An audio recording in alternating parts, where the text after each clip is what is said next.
गुदौलिया क्षेत्र में महंगाई और खर्चा विषय पर चाय पर चर्चा की गई। वाराणसी की हृदय स्थली गुदौलिया पे साहित्यकार और राष्ट्रीय कवि सुदामा तिवारी सांड बनारसी के साथ आज वर्तमान परिप्रेक्ष्य में महंगाई और खर्चा पर चर्चा की गई। वक्ताओं ने सभी राजनीतिक दलों से महंगाई से निजात दिलाने की गुहार लगाई। कवि सांड बनारसी ने महंगाई पर कविता के माध्यम से व्यंग कसा। वहीं विनोद यादव ने महंगाई और कोरोना काल को याद किया और सरकार द्वारा कोई भी राहत न मिलने पर अफसोस जताया। ब्राह्मण महासभा के जिलाध्यक्ष मोहन तिवारी ने कमर तोड़ महंगाई और आमदनी की कमी को सरकार की फेल नीति बताया। इनके साथ ही राजेश, पूर्व पार्षद शंभुनाथ, नीति दुबे, संजय इत्यादि लोगों ने अपने विचार व्यक्त किए। 2022 का चुनाव नजदीक आते ही काशी में चर्चाओं का बाजार गर्म हो गया है। जहां देखिए वहां चुनाव के दरमियान लोग अपनी अपनी चर्चाएं रख रहे हैं। आमदनी और खर्चा, चाय पर चर्चा। आज कुछ लोग हमारे साथ जुड़ रहे हैं जो कि अपनी अपनी बातें रखेंगे चैनल के माध्यम से कि महंगाई बढ़ रही है या घट रही है, या सड़कें बन रही हैं या बिगड़ रही हैं, इसलिए कि यहाँ के हमारे प्रधानमंत्री जी सांसद हैं, तो सांसद जी के क्षेत्र में कुछ लोग अपनी बातें रखना चाहते हैं, जिससे हम आपका मुलाकात करवाते हैं। हमारे पास कुछ बुद्धिजीवी लोग हैं, साहित्यकार हैं, इंजीनियर हैं, डॉक्टर हैं, जो लोग अपनी अपनी बातों को रखना चाहते हैं। गुरु जी अपना परिचय बता दीजिए। मैं सुदामा तिवारी सांड बनारसी कविता के क्षेत्र में 60 वर्ष हो गया। सारा देश विदेश सब घुमाया हूँ। महंगाई तो है ही है, इसमें दो रही है। 4 लाइन सुनिए जी। सुरसा समान बाए चली आ रही है, यार महंगाई इस देश से भगाइए। आप भी सुखी रहेंगे, वह भी सुखी रहेगी, शासन प्रशासन के गुणगान गाइए। आधी रोटी खाएंगे और नेताजी को लाएंगे, यह नारा फिर आप अपने जेहन में लाइए। वादा जो किया है तो निभाना ही पड़ेगा, अब नेताजी आ गए हैं, आधी रोटी खाइए। इस महंगाई में आधी रोटी आदमी खा ले, यही बहुत बड़ी चीज है। और बंधुओं, आपने अभी कुछ दिन पहले आपने देखा था कि लॉकडाउन था, और ऐसा लॉकडाउन मैंने कभी जीवन में नहीं देखा था कि लंबे लॉकडाउन भर पिंजरे में कैद रहे सरकारी बन के परिंदा चले आए हो। ताली पीटते हुए और थालियां बजाते हुए मोदी जी का बन के साजिंदा चले आए हो। रोजगार छिन गया, पैदल चले हो दूर, गीत गाते घर के गोविंदा चले आए हो। बाबा भोलेनाथ को झुकाओ निज बात प्यारे, तुम नए साल में भी जिंदा चले आए हो। तो किसी तरीके से इतने लोग जो यहाँ बैठे हैं तो इतनी भीषण परिस्थिति में जिंदा है, मैं उनको साधुवाद दे रहा हूँ कि भगवान उनको सुखी रखे और जब तक रहे दीर्घायु। अभी आपने सुना, ये बनारस के एक जाने माने हस्ती हमारे साथ जुड़े थे, सांड बनारसी जी, जिनको दुनिया के कोने में कोई ऐसा जगह नहीं होगा जहाँ लोग न जानते। अब हमारे सामने देखिए बुद्धिजीवी लोग हैं जो आपसे बात करेंगे। अपना परिचय बता दिए। प्रकाश दुबे, बनारस का पुराना रहने वाला हूँ और राजनीति में बहुत दिन 40 साल तक मैं था। और वर्तमान परिस्थिति में जो राजनीति की समीकरण देख रहा हूँ, बहुत गंदा समीकरण है, इसको समझ पाना बड़ा मुश्किल है। तो यही है सब कुछ। महंगाई इतना चरम सीमा पर है कि आदमी चल नहीं पा रहा है, खा नहीं पा रहा है, कचरा घर में टेंशन बना रहता है महंगाई को। क्या उम्मीद रखते हैं इस सरकार से? हाँ? सरकार से क्या उम्मीद रखते हैं? सरकार तो अपनी बात करता है, उनकी जो मनता है करता है, मन की बात वो करते हैं सरकार, लेकिन हम लोगों की मन की बात वो सुनते नहीं हैं। बड़ी कष्ट की बात है कि जनता की मन की क्या बात है, इस पर उन्होंने कोई ध्यान नहीं दिया और सुनना नहीं, खाली मन की बात उनकी सुनने चले जाएगी और कुछ मतलब। जनता मन की बात से ज़्यादा अपने मन की बात कहना चाहती है सरकार से, तो सरकार को भी चाहिए कि जनता की बातों को सुने। आपका क्या नाम है? राजेश जी, क्या कहना चाहते हैं? आज चाय पर आप लोग चर्चा कर रहे हैं। हम लोग चर्चा ये कर रहे हैं चाय पर, और ये देख रहे हैं कि हमारे भारत में प्रति व्यक्ति आय उत्तर प्रदेश के भी जो आई है आंकड़ा सरकार का 2020-21 का जो आया उसमें 44,600 रुपया प्रति व्यक्ति आय आया सालाना। वहीं गुजरात में 1,53,000 रुपये का औसत आया है प्रति व्यक्ति आय का। तो ये एक देश में ये दो औसत क्यों आ रहा है? क्या नीतियाँ सरकार की ऐसी है? उत्तर प्रदेश और बिहार क्यों पिछड़ते जा रहे हैं? भारत में सबसे दयनीय स्थिति में आ चुके हैं उत्तर प्रदेश और बिहार। तो इसके लिए सरकार को स्पेशल नीति बनानी चाहिए। हमारे यहाँ उत्तर भारत का मैनचेस्टर कहने वाला कानपुर आज ये नालियों के शहर में बजा रहा है। सरकार ने आखिर कौन सी ऐसी नीति लगाई थी जिस कारण हमारा ये उत्तर प्रदेश पिछड़ता जा रहा है? इस पर जो है उत्तर प्रदेश पिछड़ता जा रहा है। अब हम बात करते हैं, देखिए हमारे साथ सभासद भी जुड़े हैं, पूर्व सभासद। हाँ, आज सबसे पहले आप सभी को मैं अपने तहे दिल से हार्दिक बधाई देता हूँ। कम से कम गरीबों की सुनवाई आप लोग कर रहे हैं। चाय पर चर्चा हो रही है, और ये चाय पर चर्चा इसलिए होना जरूरी है कि ये हृदयस्थली जगह है। गदौलिया एक हृदयस्थली जगह है जहाँ पर कि सरकार लोग का खुलेआम नित्य नाटक होता रहता है। दिखाते हैं कुछ, करते हैं कुछ। गरीबों का शोषण हो रहा है। 70 साल से 70 रुपया तक 70 साल से 70 रुपया तक कांग्रेस की सरकार रही।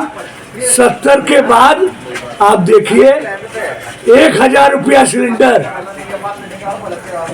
100 रुपया पेट्रोल, सरसों का तेल 100 रुपया, 200 रुपया, और क्या नाम है, सब्जी को तो हाथ लगा ही नहीं सकते हैं। राशन के दुकान में सरकार द्वारा दलालों लोगों का वितरण होता है, जो गरीबों तक नहीं पहुंचता है, जो पहुंचना चाहिए। वो मनरेगा से 3 रुपया 2 रुपया का है। ये भाजपा की सरकार की देन नहीं है, ये है। और उसके बाद जो कोरोना में वितरण हुआ, कम से कम हम 40 कूपन आपको दिखा सकते हैं, जो क्षेत्रीय सभासद, जो क्षेत्रीय भाजपाई नेता लोग डिस्ट्रीब्यूट करने के बाद भी उनको नहीं दिया गया है। इस महंगाई का कारण क्या है? इस महंगाई के कारण खाली सरकार की गलत नीतियां हैं, और सरकार को खाली अपना पेट भरना है। अपने कार्यकर्ता को भी नहीं देखते हैं ये लोग खाली गाड़ी से आएंगे, इसी कमरे में जाएंगे और बाबा विश्वनाथ पर जाकर मंदिर तोड़ेंगे। 100 से ज्यादा मंदिर तोड़े हैं, 100 से ज्यादा मंदिर वहाँ तोड़े हैं। और उसके बाद आज विकास के नाम पर कुछ नहीं। देखिए ये सामने गलियां बन रही है, बरसात में यहाँ ऐसा हालत है जो कि सीवन चौबट्टा से बिछना चाहिए, सीवन चौबट्टा से ये सीवन लाइन बिछना चाहिए। पूरे जर्जर है, मेन होल जर्जर है, जहाँ पर कुछ नहीं है।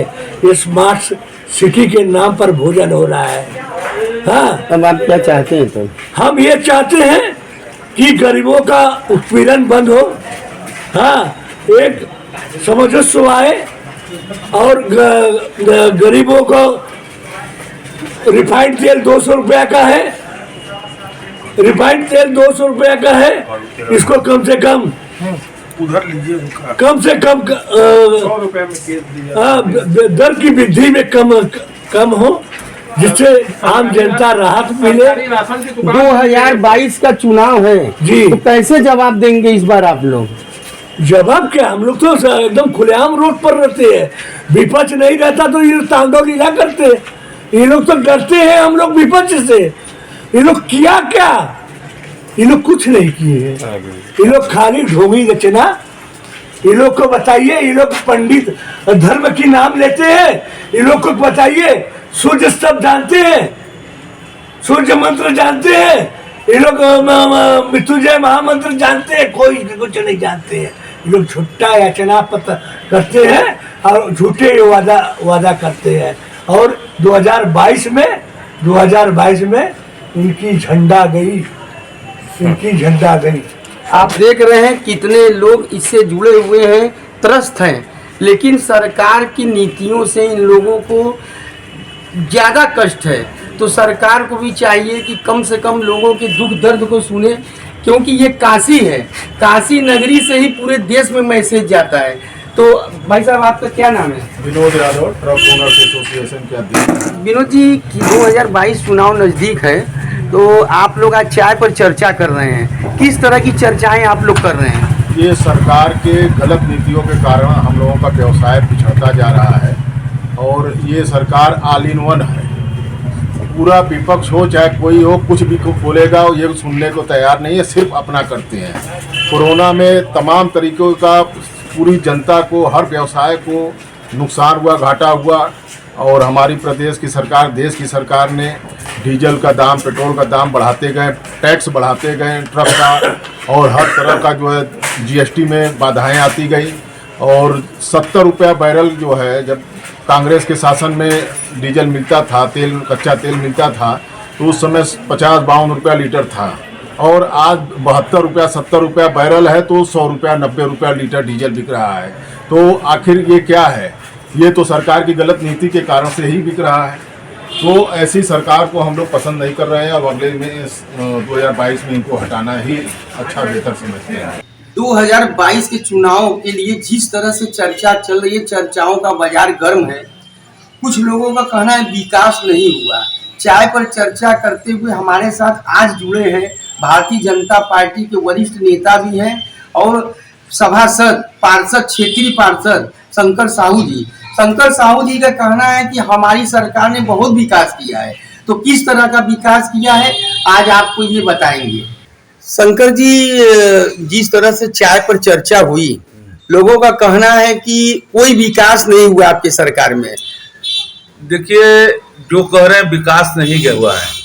भगवान राजा राम, माता सीता का जब विरोधी नहीं हुए, तो भगवान पर क्या नाम है, हमारे योगी जी, मोदी जी का क्या होंगे देश के?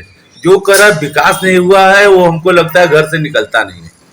देश में किसी शहर के किसी मार्ग पे चले जाइए, और बनारस के जो कुंडो थे, बनारस के घाट थे, उसकी स्थिति आज वो है कि आप कहीं भी बिस्तरा लगा के ऐशो आराम कर लीजिए, कोई गंदगी या न कोई कमी है। महंगाई चरम सीमा पर है, लोगों का कहना है कि खाने से मर रहे हैं, तो हमको ये क्या विकास है? महंगाई तो जो लोग कह रहे हैं दुर्भाग्य है। महंगाई कहाँ है? आज सरकार ने इतने बड़े महामारी आया, इतने बड़ा कोरोना आया, इतने राशन, इतने बंटवाए, हर चीज की सुविधा दी, सरकारी कर्मचारियों का हर एक तारीख को तनख्वाह बांटा, किसी को रोका नहीं। इसलिए महंगाई कहाँ है? महंगाई आज देख लीजिए उठा करके, जो किसान आंदोलन कर रहे थे आज वो गलत, हम क्या बताएं कि महंगा किसान को आज भी, पहले जो आत्महत्या करते रहे, आज किसान खुश है क्योंकि उनको रेट नहीं मिल रहा था। आज भी किसान को रेट नहीं पूरा मिल पा रहा है, अगर महंगाई देख लीजिए तो। लेकिन उसके बाद भी सरकार ने इतना दबाव बना के महंगाई कंट्रोल किया रहा है, और हेला हेल सामान कंट्रोलों पर सरकार, जनता को कहने का मतलब विकास बहुत हुआ। विकास तो गंगा बह रही है। बनारस की सभी घाटों की गलियां देख लीजिए, रोड के देख लीजिए। सिर्फ बनारस का ही विकास हुआ या और जगह का भी? पूरे प्रदेश का देख लीजिए, क्या पूरे देश का देख लीजिए, विकास की धारा बह रही है। अंशुमान जी, आप बताइए, आप भारतीय जनता पार्टी के सदस्य हैं, तो आप कितना विकास देख रहे हैं भारतीय जनता पार्टी द्वारा? जिस तरह से लोगों का कहना है कोई विकास हुआ नहीं। जी, विकास तो भैया हम बहुत विकास देखे हैं, क्योंकि जहां हम जाते हैं आज सड़क पर, वहां की सड़कें कल कंकर थी, आज वहां की सड़कें एकदम प्लेन रोड, मलाई मक्खन की तरह बीजेपी बनवाई है। बाकी और सरकार में हम आज तक ऐसी सड़क देखे ही नहीं। तो भ्रष्टाचार भी लोग बता रहे हैं कि बहुत बढ़ा हुआ है। भ्रष्टाचार ये जो जितने लोग भी बता रहे हैं ये सब विरोधी पार्टी हैं, ताकि चुनाव आ रहा है, सरकार का जो है हानि हो, तो इससे विरोधी कुछ भी करे, लेकिन भारतीय जनता पार्टी आगे बढ़ती है, आगे बढ़ती रहेगी। सबसे बड़ी बात तो यह है कि वाराणसी का व्यापार बिल्कुल खत्म हो गया है, जिस पर शासन द्वारा कोई भी जो है एक्शन नहीं लिया जा रहा है। व्यापारियों की पार्टी थी भारतीय जनता पार्टी, अब व्यापारियों का ही शोषण हो रहा है इस सरकार में।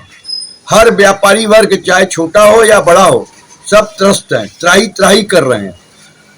मौका मिलते ही अपना टोटल क्रोध और गुस्सा समय आने पर जो है जवाब देगी जनता, और व्यापारी जवाब देंगे।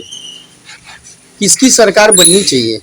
सरकार देखिए, इन्होंने जो नारा दिया था भ्रष्टाचार और गुंडा राज के विषय में, जिस सरकार के खिलाफ इन लोगों ने सांकेतिक शब्दों का प्रयोग किया था, आज इनके सरकार में वही भ्रष्टाचार और वही गुंडा राज कायम है।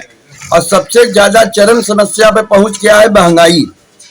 तो जो सरकार महंगाई पर कंट्रोलिंग कर सकता है और भ्रष्टाचार और गुंडा राज पर कंट्रोलिंग कर सकता है, हम लोग दिल से चाहते हैं कि वो सरकार आवे और आ करके जो है अपने कार्य को पब्लिक के बीच में रखे। ये देख लीजिए कितना अच्छा सुंदरीकरण हुआ है।